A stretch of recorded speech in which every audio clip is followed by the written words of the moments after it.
Number 1 seed na Pistons, nasa bingit ng eliminasyon sa NBA playoffs. Suns hindi pinaisa, winalis ng OKC at may date na kung kailan ang balik ni Doncic. Ang Orlando Magic na kinailangang manalo sa isang elimination game sa kanilang home court sa play-in tournament ay malapit ng maging ikapitong number 8 seed na makakatalo sa number 1 seed sa isang playoff series sa kasaysayan ng liga. 4 na beses pa lamang itong nangyari mula nang gawing best of 7 ang lahat ng rounds ng playoffs noong 2003. Nitong araw, tinalo ng Orlando ang Detroit Pistons upang kunin ang 3-1 lead sa series at ilagay sa bingit ng eliminasyon ang number 1 seed ng Eastern Conference. Sa laban, nagpalitan ng double-digit lead ang dalawang team sa first half. Nakuha ng Magic ang abante bago magsimula ang third quarter, ngunit mabilis ding nagbago ang ihip ng hangin. Sa gitna ng masiglang crowd na nakasuot ng asul, umiskor ang Magic ng unang 8 puntos at umabante sa 19-7.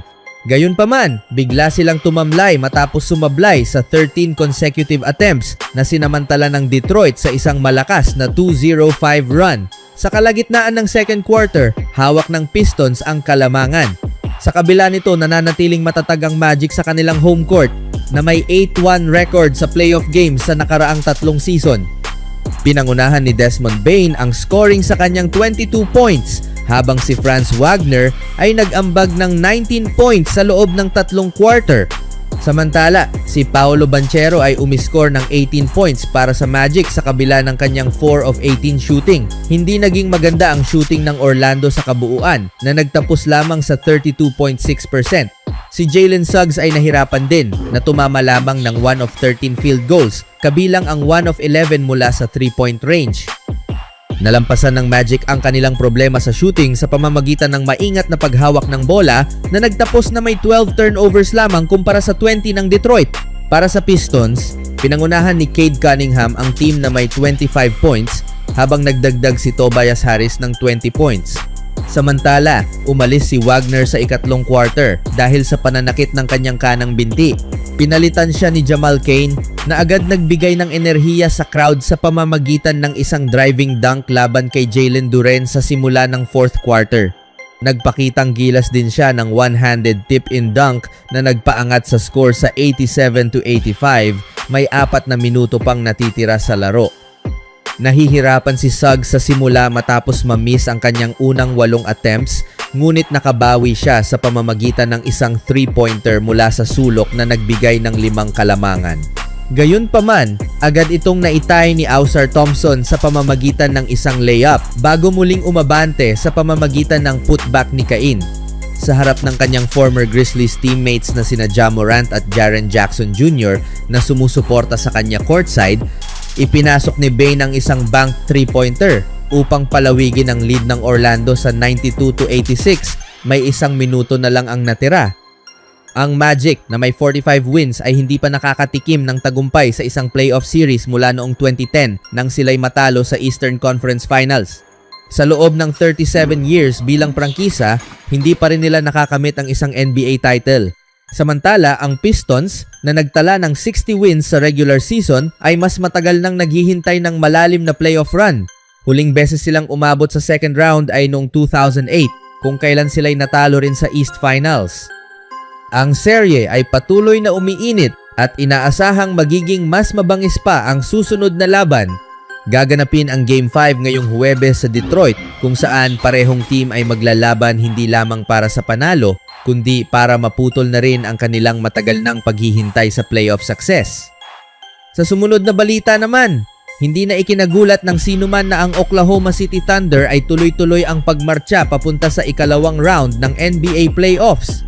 Tinapos nila ang kanilang serye laban sa Phoenix Suns sa pamamagitan ng isang kahanga-hangang panalo. Siyempre, pinangunahan ni Shai Gilgeous-Alexander ang laban kontra sa team ni Devin Booker, ngunit hindi iyon ang pinakamagandang nakamit nila. Nakapagtala ang team ng sunod-sunod na panalo na maaaring magpahiwatig ng simula ng isang dinastiya. Sa presensya ni SGA sa lineup, ang OKC ay may record na 12-0 sa first round ng NBA playoffs ayon sa NBA on NBC. Ibig sabihin nito, winalis nila ang lahat ng teams na nakalaban nila sa first round sa nakalipas na 3 taon. Nagtala si Gilgeous Alexander ng 31 points matapos maipasok ang 10 of 17 field goal attempts laban sa depensa ng Suns na pinamumunuan ni Dillon Brooks. Maayos din niyang pinatakbo ang opensa ng Thunder at nakapagbigay ng 8 assists para tuluyang tapusin ang serye. Nakapagtala rin siya ng 2 rebounds at 1 block.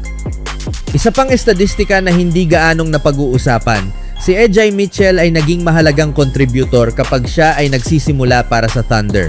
Nakapagtala siya ng 22 points sa pamamagitan ng 67% na shooting sa 3-pointers at 43.75% mula sa field. Nakibahagi rin si Mitchell sa pagdala ng opensa kasama si Gilgeous Alexander sa pamamagitan ng 6 na assists. Sa nakaraang season, nanalo ang Thunder ng 17 of 18 games kapag siya ay kabilang sa starting lineup. Ang Thunder ang unang team na umabot sa ikalawang round ng NBA playoffs. Maraming indikasyon na maaaring sila ay maging isang dinastiya, ngunit maaaring masyado pang maaga para masabi ito. Sa huling balita, si Luka Doncic ay patuloy na unti-unting nagpapagaling at papalapit na sa pagbabalik para sa Los Angeles Lakers sa 2026 NBA playoffs. Ayon sa head coach na si JJ Redick, muling nakapag-umpisa si Doncic ng paggalaw sa loob ng court noong linggo habang siya ay nagpapagaling mula sa grade 2 na hamstring strain sa kaliwang hita. Bago nito, karamihan sa ginagawa niya ay nakatayo lang. Sabi ni Redick bago ang Game 4, umuusad siya pero wala pa kaming anumang eksaktong update sa timeline o kung kailan siya babalik. Ayon sa sports doctor na si Jesse Morse, ang ganitong pahayag ni Redick ay karaniwang indikasyon na maaaring nasa 10 to 14 days pa bago makabalik ang player na posibleng maglagay ng timeline sa May 6 to 10. Si Luka ay hindi nakalaro mula pa noong April 2, kasabay ng teammates niyang si Austin Reeves. Sa panahon ng kanyang paggaling, bumiyahe ang Slovenian star sa Europe upang sumailalim sa espesyal na gamutan. Samantala, sinabi naman ng Lakers insider na si Jovan Buha na posibleng makabalik siya sa Game 1 o Game 2 ng ikalawang round, depende sa magiging tugon ng kanyang hamstring at sa magiging takbo ng serye laban sa Houston Rockets. Sa kasalukuyan, leading ang Lakers sa first round series na may 3-1 at ang Game 5 ay nakatakda sa April 29 sa Los Angeles. Kung matatapos nila ang serye, malamang na makaharap nila ang kasalukuyang defending champions na Oklahoma City Thunder sa ikalawang round. Isang malaking hamon ito para sa kahit anong team dahil ang OKC ay kilala sa kanilang mabilis na laro, malalim na rotation at matinding depensa na kayang magpahirap sa kahit na sinong opensa. Sa ganitong sitwasyon, hindi sapat ang simpleng talento lamang. Kailangan ng maayos na sistema, disiplina sa depensa at tamang execution sa bawat possession. Kung tutuusin, ang makalaban ng isang defending champion sa playoffs ay nagbibigay ng mas mataas na pressure, pero sabay din nitong sinusubok ang tunay na tibay ng isang team. Ang bawat pagkakamali ay pwedeng maparusahan agad, kaya mahalaga ang focus at composure sa buong serye. Para naman sa mga fans, magiging kapanapanabik ito dahil makikita kung kaya bang hamunin ng kalaban ang kasalukuyang hari ng liga.